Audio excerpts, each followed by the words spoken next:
All right. Welcome everyone to the 18th Annual Tallgrass Film Festival.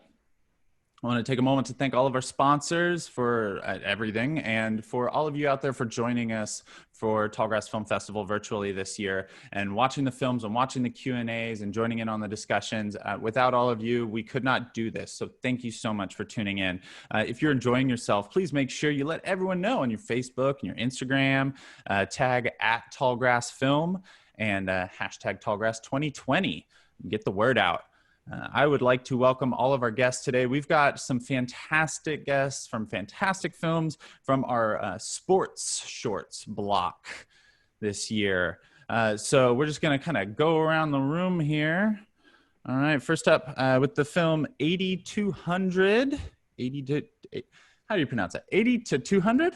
80 to 200, yeah. Okay, cool. That's what I figured, but I was like, I'm going to screw this up. So 80 to 200, we've got the director, Aaron Camposano here. Welcome, Aaron. Hey, thanks for having me. Yeah, absolutely. I know. I wish everyone was in Kansas right now. Hey, there's Melissa. I know. I can't wait to get all of your smiling faces out here to Kansas to meet everyone. We have such a fun time during Tallgrass. All right. And so next up with the film Michelle, we've got Kenya Gillespie. Welcome, Kenya. Thanks for being here. Also nice to be here as a Kansas native. Are you a Kansas native? I am. I grew up in Salina, Kansas. No way. See, I should. School. Yeah. Really? I should do better research. Yeah, come on, Ryan. What a hack. Oh, man. Hey, well, welcome. That's awesome. All right. And next up from the film Shadow Boxer, we've got writer, producer, actor Craig McDonald Kelly in the house. Hey, thanks for having me. Never been to Kansas, and would love to. All right. We'll start a list. Yeah, we'll get everyone out here. And we also have Chris Evangelou, the lead actor in the film and producer. Welcome, Chris. Hey, guys. Thanks for having me. Stephen. Yeah. Thanks for being here. All right. With Games of Survival, a culture preserved in ice, we've got director, producer, Nick Natal. Welcome, Nick. Ryan. Happy to be here. Happy to be a part of the festival. Yeah, hopefully we can chat about the film. Yeah, I'm excited. I found it fascinating. It was super cool. I had no idea. All right. And last but not least, we've got from the film Hung Up, we have Melissa Jackson, the lead actress and producer of the film. Welcome, Melissa. Hi, thank you. Sorry I'm late. I had trouble getting on. It is all good. We have here at Tallgrass this year, we are no strangers to working out the kinks and this new digital landscape that we're living in. So I'm glad you could make it, though. Thank you. And I'm happy. I'm sorry? It's okay. Go ahead. And we've got producer Nikhil Melnichuk here. Welcome, Nikhil. Hey, how's it going? Great. Yeah, thanks again for having our film. And it's the first time we've been in the sports block. And it's cool that rodeo is being recognized as a sport. It's actually the fastest growing sport in America right now. That's amazing. Yeah. Yeah. I mean, just to touch on the, the sports block thing, what really resonated with me just watching all these films is that it wasn't necessarily about baseball and stuff. Like when you think sports, I mean, we've got motorcycles and boxing and rodeo and the native games and so it's a really fantastic block this year, and I'm so excited to talk to everyone. So where I usually like to begin is kind of like a like origin stories. Like we'll just start with Aaron. What made you want to tell stories and make movies? Wow, I went to NYU decades ago, but the reason I wanted to make this movie was I met James Hammond, who's the guy on the motorcycle attempting to set this 200-mile-an-hour plus record, and he's such an interesting guy. And I met him through a mutual friend that we decided to make this movie and we tried not to make a sports movie too. We tried to make it more about the human element of what James was trying to do at age 80 or 81, maybe at the time, and had a lot of fun. Yeah, it's really cool to see James just out there going for it. So then, I mean, what put you on the path to NYU? I mean, did you know as a kid that you wanted to make movies, or was it just something you kind of fell into? Back in high school and junior high, I was really into photography, and then kind of got good enough at that to get into film school, and just was sort of the natural evolution of being a high school photographer, I guess. Yeah, awesome.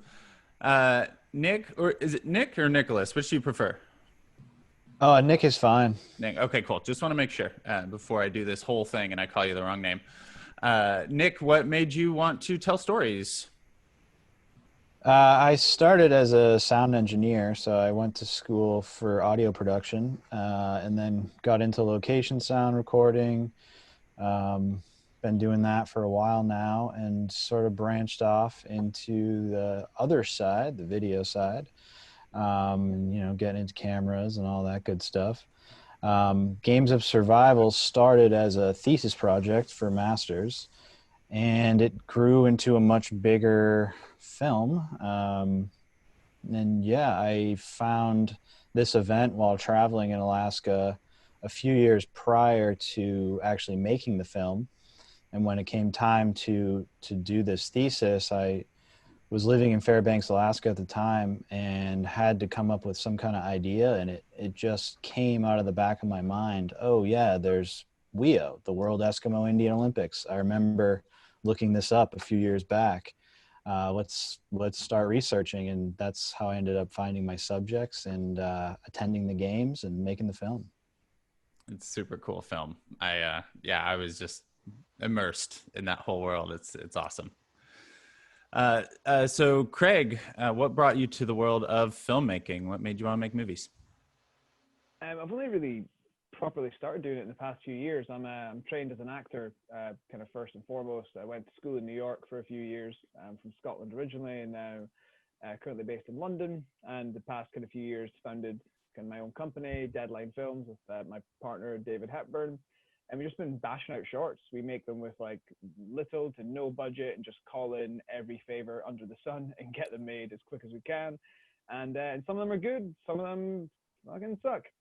We just put a good ones out there and see how it goes. And it's been great, yeah. So this is the first film I've wrote myself solo, which has been great. I met Chris through our director Ross, because they worked on Guy Ritchie's film The Gentleman. Was it last year? I think it was, Chris. Yeah, it came out this year, but it was filmed last year. Yeah. Wow. Yeah.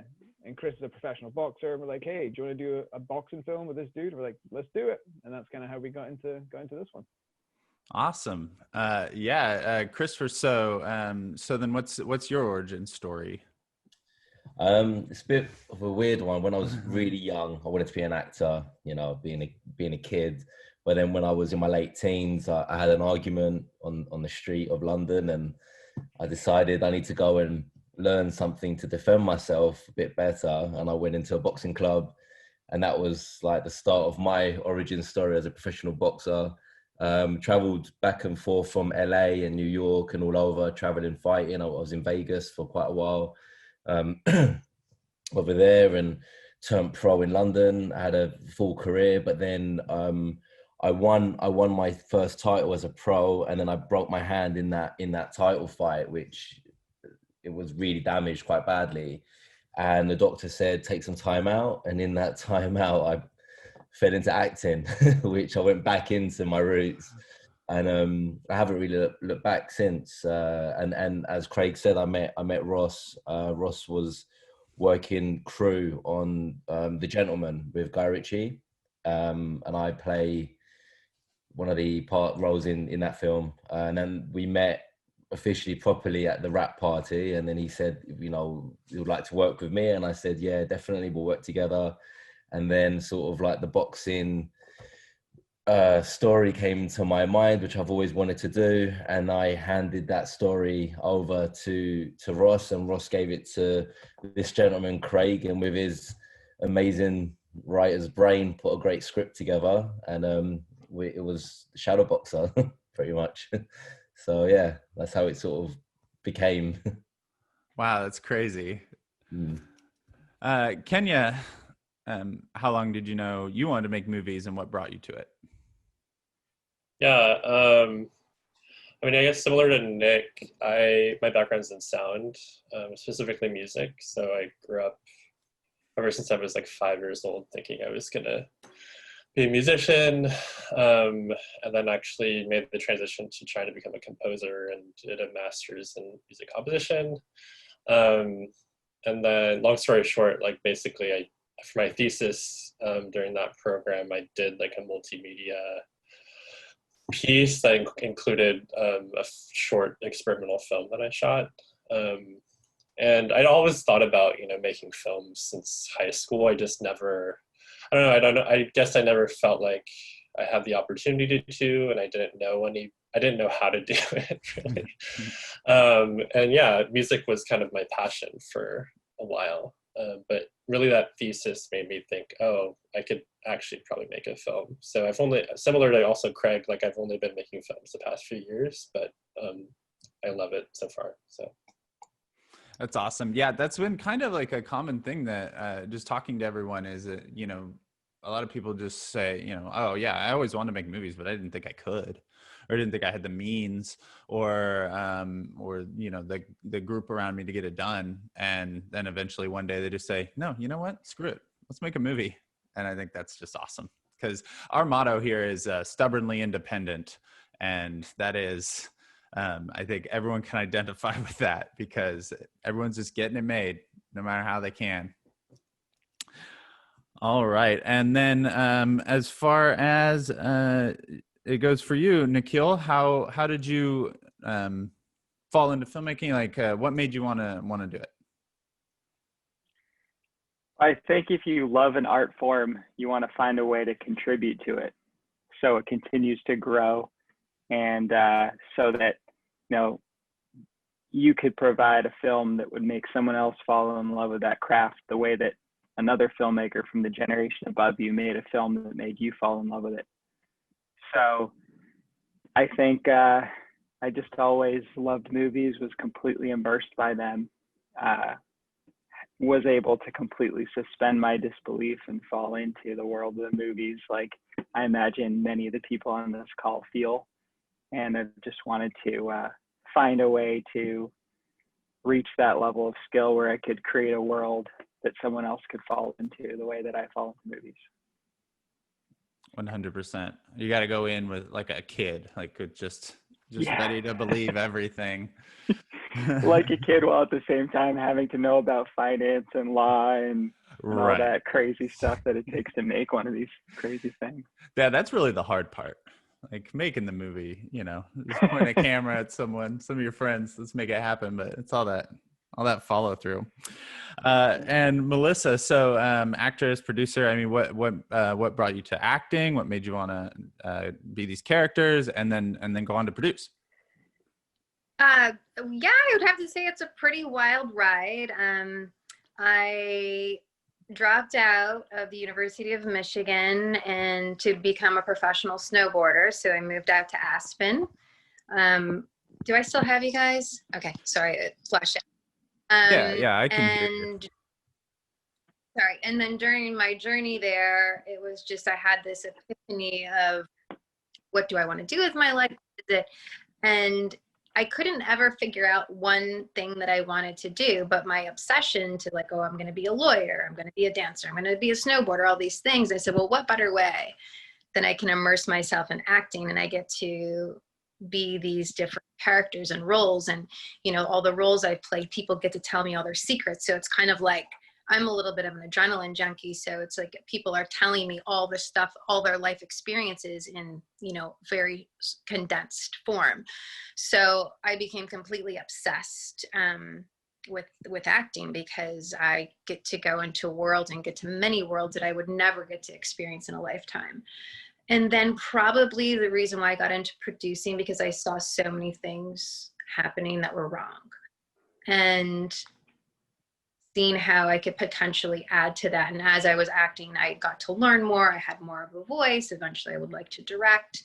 It's just kind of, I feel like, an evolution of being an actor. Yeah. That's kind of like the short story, yeah. Well, that's awesome. Well, I'm glad to have you here today. That's great. And So, why I was upset becoming a female bull rider, you know, because that's not very common either. And a bit of these girls are adrenaline junkies. yeah. So then you said you were a female bull rider. Did you ride? Like, for real? No? Okay. You're just that good of an actor? No. I did go on the bull. Okay. Movie. Yeah. Sorry, for a second. I thought that was part of your story. Yeah. So, all right. So, Aaron, so 80 to 200. I just thought that this was a really fabulous way to tell this story. And so then you said you found James Hammond and you hooked up with him. So, I mean, you know, what drew you to, like, I got to tell this guy's story? And I guess for anyone that hasn't seen it, I keep forgetting that most of the filmmakers in the block haven't actually seen the rest of the films from the block. So James Hammond is trying to break 200 miles per hour on this bike, right? He's trying to set a speed record for his particular type of motorcycle, which I should know more about motorcycles, but it's a particular type. You know, some motorcycles go like 300 to 400 miles an hour. They're modified. Maybe not 400. they go faster than 200. So he's in a certain category, and it's been his life ambition to break this record. And James, when you see the movie, James is such an eclectic and interesting guy for being, dare I say, such an advanced age. He's such a young person. I thought he was just a fascinating character. And then the logistics of everything worked out pretty well. And then I knew it would take a week to shoot. And then it took me 8 months to actually make the movie in its entirety. But the second you meet James, I mean, you know why you'd want to make a movie about the dude. Well, yeah, and it's not just James. I mean, I love Jeff too, and kind of his frustration throughout, and the way that he kind of talks to James, and just kind of like, it's not the bike. It's you. You know, I kind of patience. I don't want to ruin the ending, but I kind of had to make a buddy movie. You know, like after you have all this footage, you're like, well, did what we need to happen or what? So yeah, it ended up being a James and Jeff, the story of James and Jeff, which I thought was kind of cool. I love Jeff. He's hilarious. Yeah. And Jeff wasn't down with making the movie at first because he thought it was going to be a distraction, but it worked out in the end, so I'm glad. So then, what did it take to talk him into it? I just like lurked in the shadows for the first few days. I shot for about a week out in the Utah Salt Flats, and I just kind of held back and like didn't get in people's faces until you just kind of creep in, like you're kind of like a National Geographic photographer told you how to shoot a tiger, right? You just kind of slowly creep in, and the tiger eventually stops caring that you're there with the camera. So. Do you ride? I ride bikes, as in like gravel bikes. And okay, bikes, yeah, I can see it. But I don't do motorcycles. No, yeah, 200 miles per hour is way too fast for me. Man, it was a trip though. I mean, it was more fun making it probably than. Well, just being out and editing it. Yeah, and just being out on those salt flats. I mean, it's just gorgeous out there. I mean, what a beautiful place to shoot. Just a completely different universe. Yeah. Even the small town that everyone stays at, it's a trip. Yeah, that was it was a really fascinating ride, pun intended. Nick, so you covered, so in Games of Survival, you covered the World Eskimo Indian Olympics and the Native Games. Are those, okay, so am I understanding the Native Games and the World Eskimo Olympics, are those one and the same? Are they two names for the same thing, or are they separate competitions? Yeah, I mean, I guess you could call it the Native Games, but there is another thing called Native Youth Olympics. Oh, okay. and then there's the Arctic Winter Games. So the three events, World Eskimo Indian Olympics and those other two, comprise all some of the same events.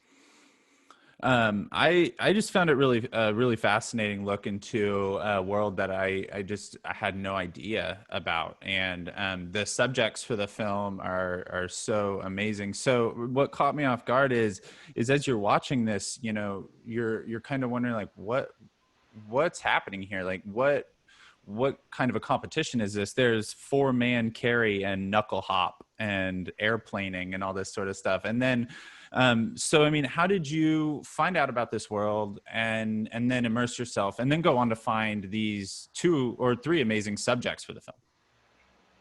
Yeah, so it basically started out by finding Nick Hansen. So when I decided on this subject, I went to the WIO's website and started looking at some of the previous year's winners. And then I started looking at some of the world record holders for a lot of these certain events. And for those unfamiliar in the group, it's kind of like a track and field sort of thing, you know, in the regular Olympics, where there's a bunch of little individual events and different athletes compete in different games. So yeah, once I found Nick, he had been on the TV show American Ninja Warrior for 5 seasons. He has a nice little following, and I reached out to him, and he was very stoked to be a part of a film, you know, that didn't focus on American Ninja Warrior, because all of the publicity he was getting was related to that, and he was really happy about sharing his culture. And he's, traditional Alaskan Native. But then once I started filming with him, he kept telling me, oh, you need to talk to this athlete. He's really good at this game. You need to talk to this other person. Oh, you should talk to my coach from when I was a kid in school, and she taught me all of this. And the more people I talked to, I realized, you know, this is a community story. It's not a story about this one guy, or, you know, I really decided to focus on telling the story of the games and how it's super important to the culture. And passing down tradition to the younger kids. So I ended up filming the games, and that's where I met Stan. And he just became, you know, kind of my guardian angel. He was just a real funny, outgoing guy. And I approached him and said, hey, do you want to be in the film? And can I come to your village? And he's like, yeah, come up to Anatuvik Pass, you know.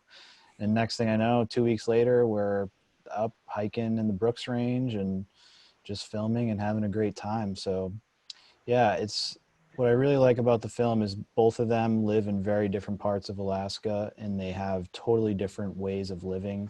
One being subsistence fishing mainly, the other subsistence hunting. Just super interesting group of people to be around, and, you know, to share their story with everyone.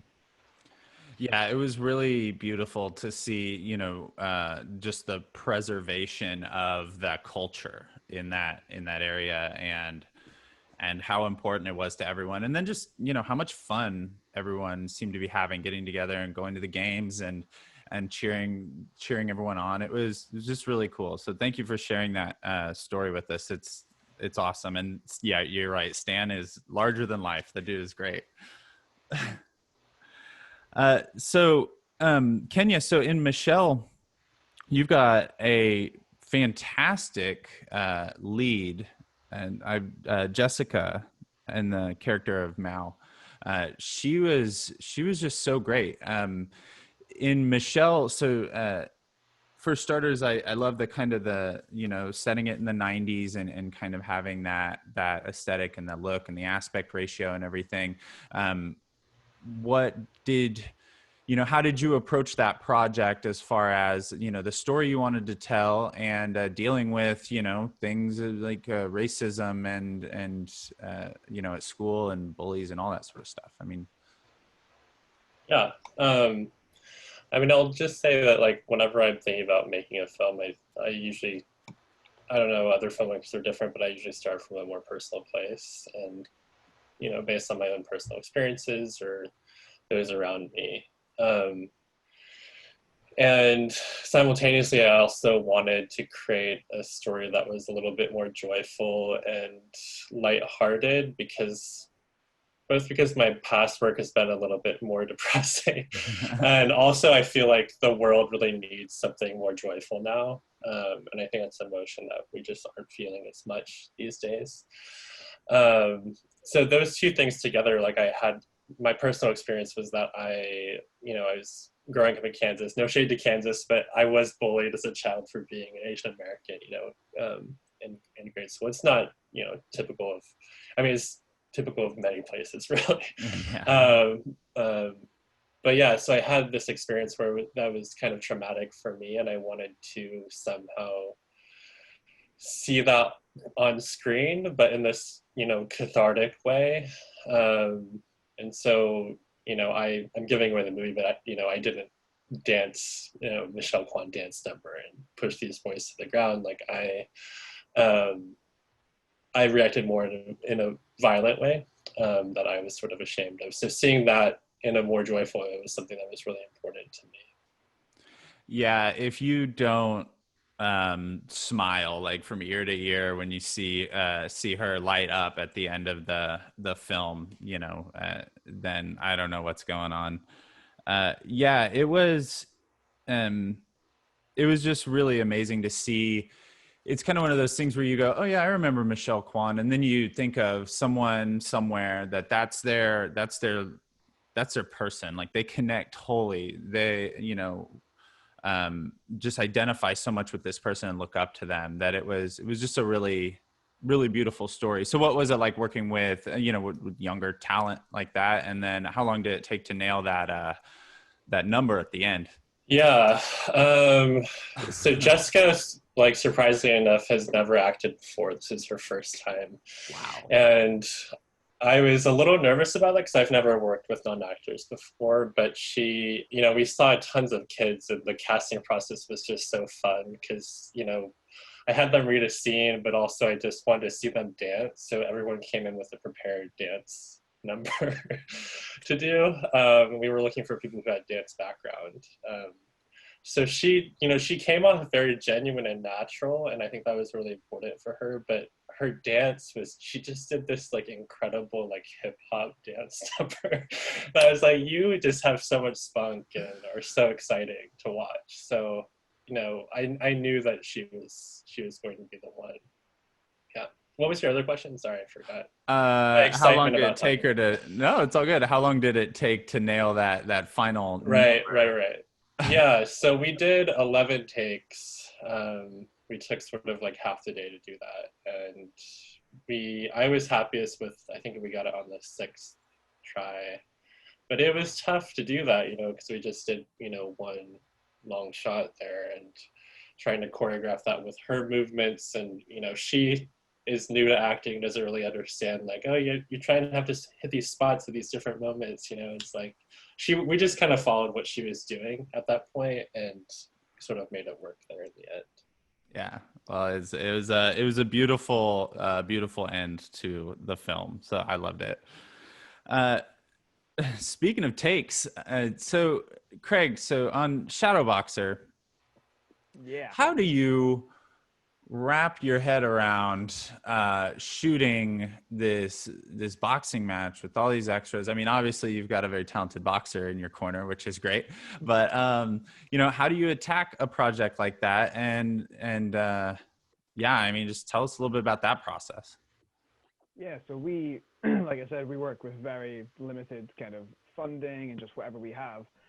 So what we did have, Chris managed to get us an actual live boxing arena, so our location for free, on the condition that we film the entire thing in 30 minutes. So that was our challenge. So for like 2 months, we rehearsed the entire film like a play, and then we had like the DP and the sound guy in the ring with the director and the actors, and we like staged the whole thing, and we managed to film it so it looks like one shot, but we had, I think, 7 takes, and that was it. And we had 30 minutes to get in there, shoot the whole thing, and get out. And all the extras were real people, because there was actual boxing events going on that night, and the promoter said, hey, at the interval, so like at halftime, you guys can get in, shoot your little film, and get out. We're like, yep, sure thing, dude. So all the guys, we had to get in the ring, be like, hi guys, we're Deadline Films. We're gonna like shoot this film quickly. So please don't look at the camera and just like scream and shout. Yeah. And they're like, yeah. They're all drunk, like English dudes. Like it was great. So we got like all of those guys for free. And so, yeah, it was just the challenge of choreographing the hell out of it with as little mistakes as possible to do it. And I think we actually messed up the first shot like 3 times. And then we're like, we're not going to do it. We're not going to do it. And then the rest of it went fine. So, yeah, that was our process of filming it, which was insane. That's crazy. I mean, the energy alone that you're able to capture in that match and from the crowd, I mean, just from all angles, and especially with it kind of being shrouded in this kind of this darkness around it, it was quite the feat to pull off. So congratulations to both you guys and the rest of the crew. That was fantastic. I read that little tidbit and I was like, you guys did it in 30 minutes? This is insane. It was great. Yeah. And also, just before you kind of move on to Chris, guys, I'm super excited to watch everyone else's films. They sound like super amazing. Like after this, I'm going to find everything else. Like they all sound so different and so interesting. I've been going to like a few of these festivals as well, and a lot of the films are great, but then a lot of the films are not great. But everything sounds fucking really cool. I'm really excited to watch them all. So yeah.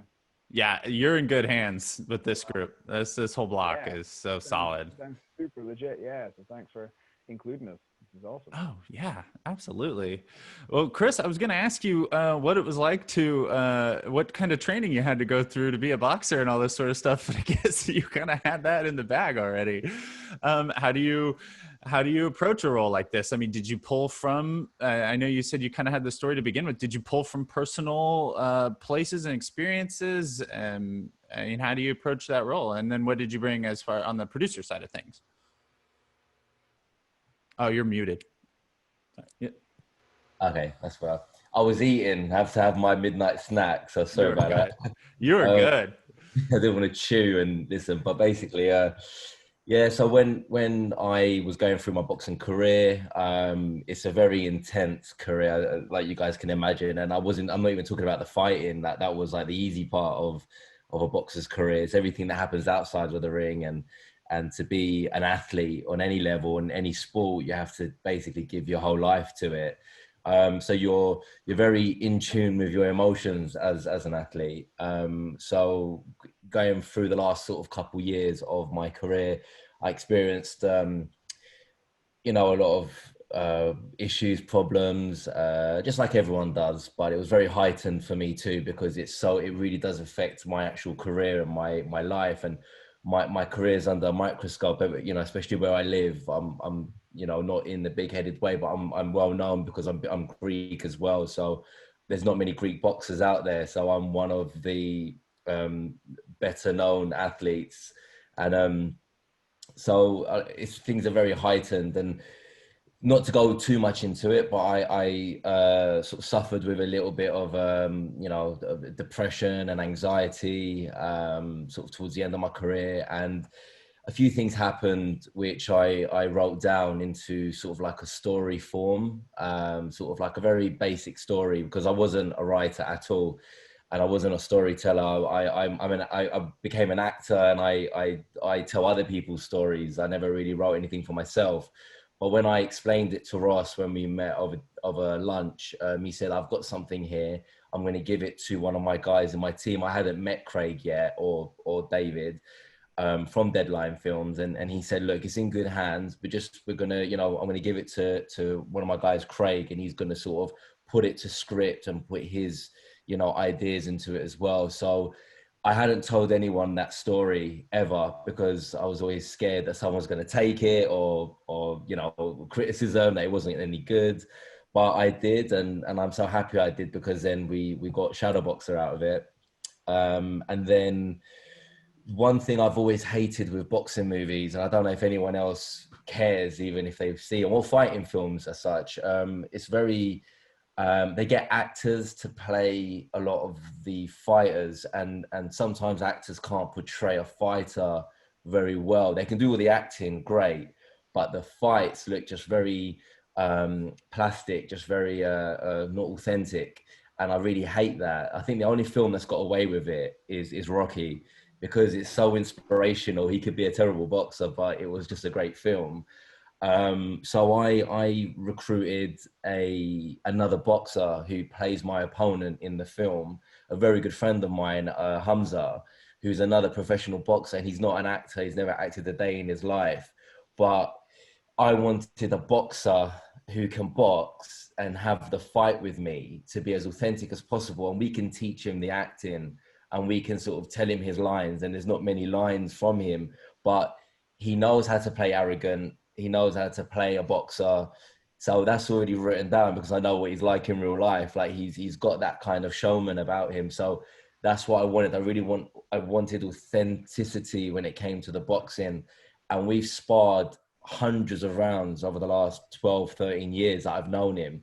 He was one of my sparring partners. So when we're boxing, we only really needed to rehearse the beginning punches and the end punches of every clip, which turned into a one-shot film.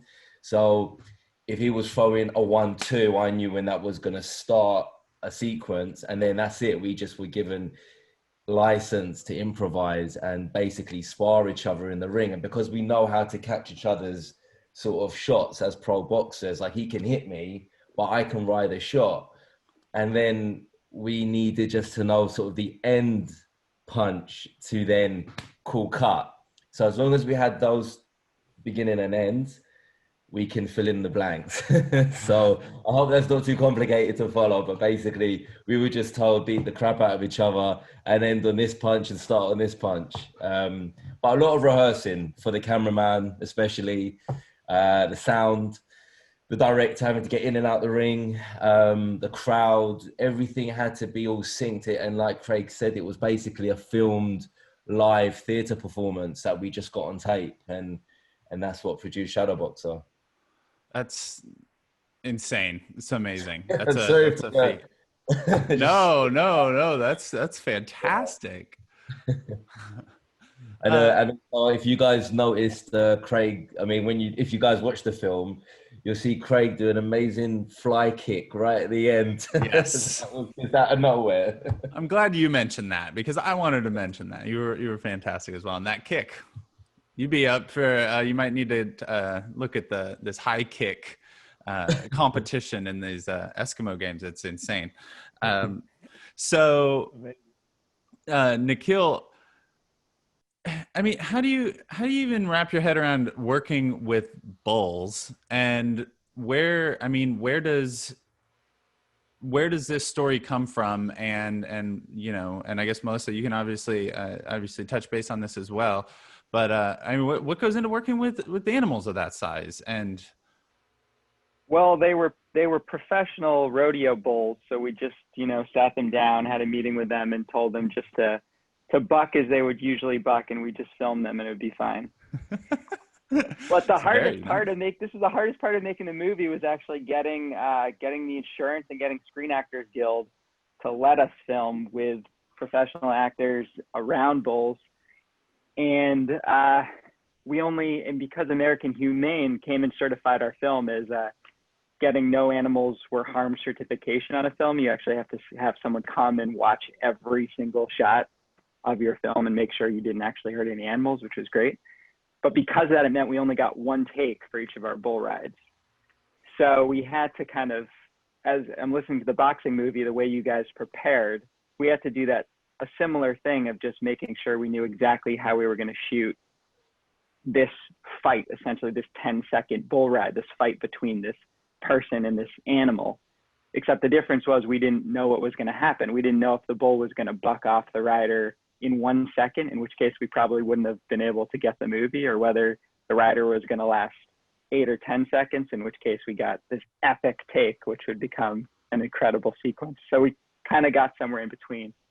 It's so funny to be doing this Q&A with you guys, because it's kind of the opposite of a normal Q&A where you see the movie and then you kind of get to fill in the blanks. And we're doing the opposite here, where I'm trying to piece together what everyone's film is based on the way you're answering questions. That has been a bit of the challenge for this, because see, at this point the audience has seen the film, and so they're tuning in and they're like eating all this stuff up. But I've got all of you guys in the same room and everyone's going, "Oh, your film sounds really good."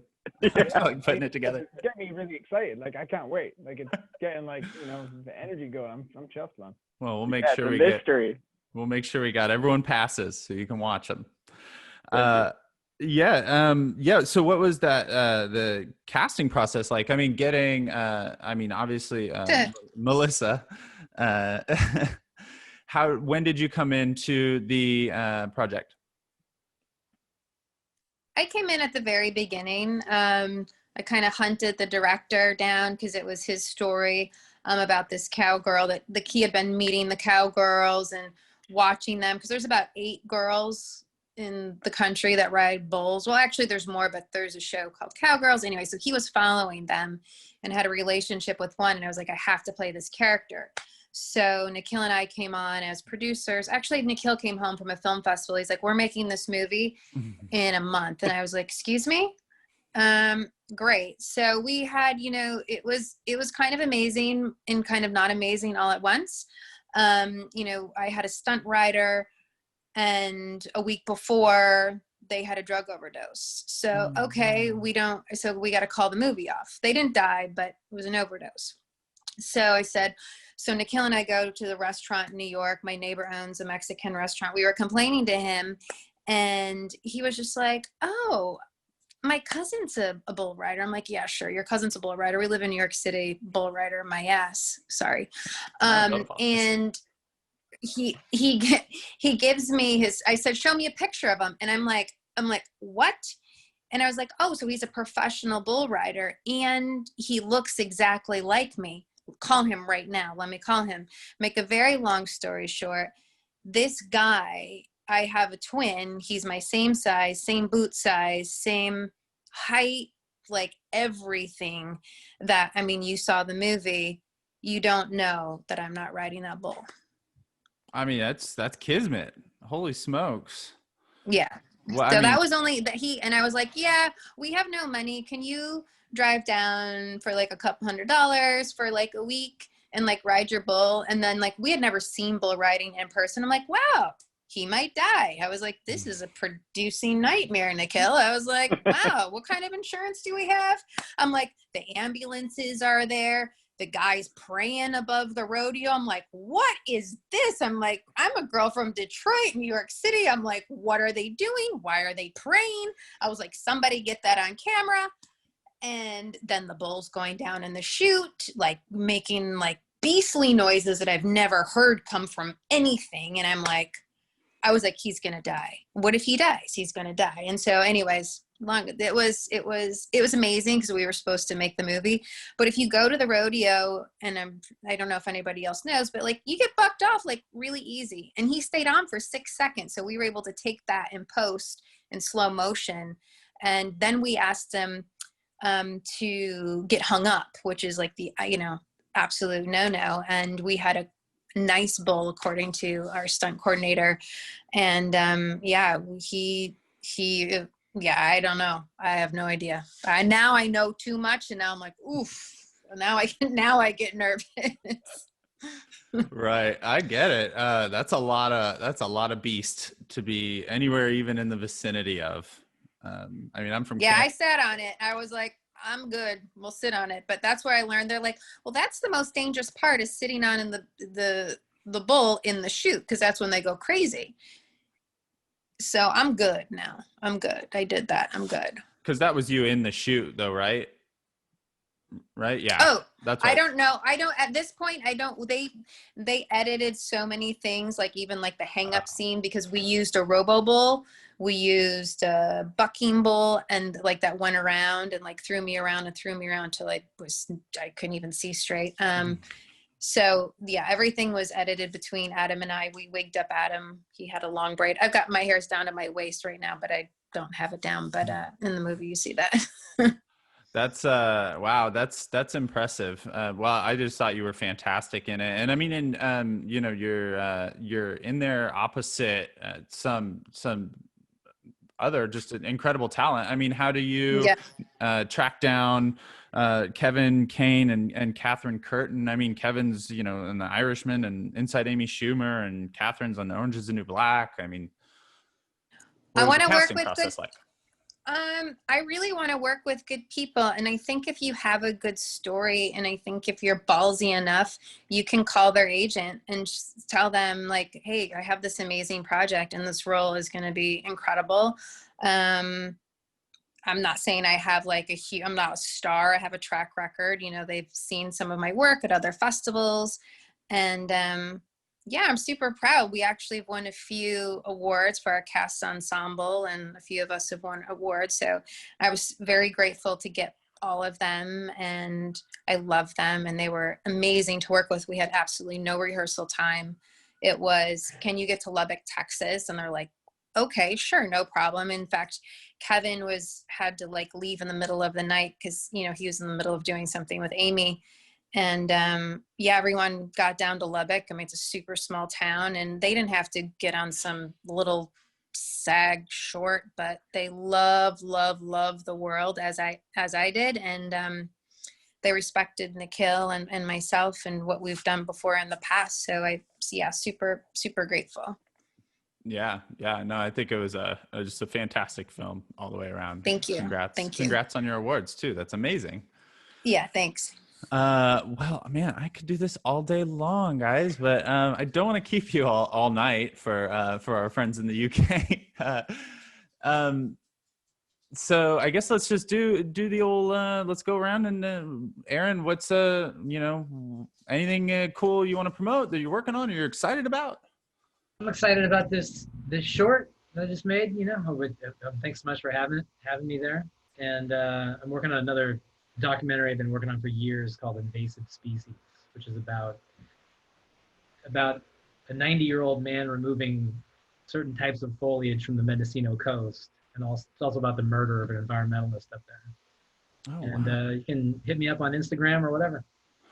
Sounds fascinating. Just send it our way when you're done with it. Right? Craig, what's happening with you? What's new? So we're doing with Deadline Films. We've got a feature version of our first short film, Hangover Food, in process of pre-production, which is awesome. Cool. We've got some cast in place, locations. We're getting it slowly to the point, and then when COVID's not a big shit show, we're like, okay, go, let's film. We'll see how that goes. And we're thinking about a feature version of Shadowboxer as well. So we've got some treatments in the works for that. And then just trying to stay happy and healthy other than that. Right. That's all we can do. Try and stay happy and healthy, right? Well, cool. It's very exciting. I look forward to it. Chris, what's up next with you? Are you sticking with the Deadline guys? Yeah, I mean, we're working with the feature version of Shadowboxer. Awesome. We've done like 3 drafts of the treatment now, so that's sort of ready to be pitched and sort of get ready to hopefully next year. It was meant to be this year, but obviously didn't for known reasons. Yeah, so we're getting ready to do that. Just getting back into filming myself. I managed to get my first role after COVID, which shoots in spring. It's feature film, which I'm playing something completely different. I'm playing a psychologist for the first time. Never played anything like that before. So I'm coming away from the beating people up world to helping them. So yeah, so I'm exploring those things. So yeah, just I'm excited to see what comes out of this year and all the work and everyone's creativity coming into the world next year. I hope, I pray. So yeah. Yes, yeah, I think everyone's writing furiously or developing or like just setting the stage to and also just working out so many feelings and things that everyone's been going through this year. So yeah, I'm excited to see this all the creativity on display. Absolutely. You guys can, if you want to touch base on Instagram or anything, it's just I'm Greek, so sorry about my surname, but it's Evangelou, Chris Evangelou. And yeah, and you hook up and we can network and talk, and I'd love to come out there. I was hoping to do that. If it wasn't, obviously, if we were allowed into your beautiful country, I would have been there, but we're not allowed. I keep saying we're gonna have to really look at a solid hospitality budget for next year if we can bring we're gonna have to get the class of 2020 out here or something, because yeah, I've met so many amazing people, all of you included, obviously. Thank you, and yourself, and thank you for having us and having Oh, our your festival. yeah, absolutely. It is pumped. Tallgrass Film at Tallgrass Film on Instagram. Yes. Good, because I tagged something, and I hope it's you guys. Yeah, so, yeah. My dear friend Delilah runs our Instagram, and she's covering the whole thing like crazy. And she's super sweet. Touch base with her, message her, something like say hi. She's awesome. So, thank you. Yeah, Kenya, and anything coming up you're excited about, or you'd like to promote? Anything? Yeah. So I'm actually just waiting around to make my grad thesis film. Just depends on the situation with COVID, of course, but we're looking at shooting it in April. But I'm also thinking of some backup short ideas in case my original idea I can't do. So yeah. There you go. Always be prepared. I love it. Ready to make something. It's great. Nick, what's next for you? I have two things currently going on. One is a short series about a Bosnian family that left Bosnia during the Civil War in the early 90s and migrated to Portland, Maine. And we filmed them returning back to Bosnia for the first time 2 summers ago.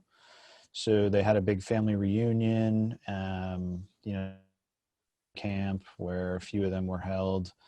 Their house, which has since been destroyed, some really heavy stuff, and hoping to sort of show with that film, it was a very terrible thing that went on there with, Croatian, Serbian, Muslim, and that everybody suffered in the same way. So that's kind of the role of that. And then another fun project is about the history of telephones in rural communities.